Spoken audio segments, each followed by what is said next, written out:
How to show one tick on WhatsApp for Android. If any day any of you are a WhatsApp user and you would like to show only one tick on your very WhatsApp for Android but you do not know how to do that, just follow the following steps. For this, first of all, you have to find the very WhatsApp application on your mobile device. You can scroll left or right for that. After you find the very WhatsApp application on your mobile device, you have to tap on it for a while and then go to the I like option.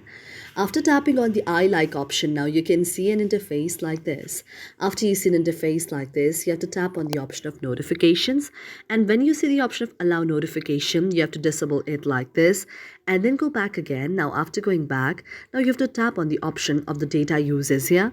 Now here you have to turn off the very data uses of the very WhatsApp here like this.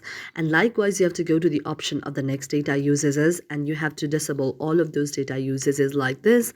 And then you have to just scroll down. Then you have to go to the option of permissions. Here you have to allow the permission to all of those: the call logs, camera, contacts, location, microphone, music and audio, nearby devices, phone, photos and videos, and SMS. Now this way, whenever you want any one tick on WhatsApp, it will be enabled and you'll not be disturbed whenever you are studying. Thank you for watching our video, and if you really like it, do not forget to subscribe our channel.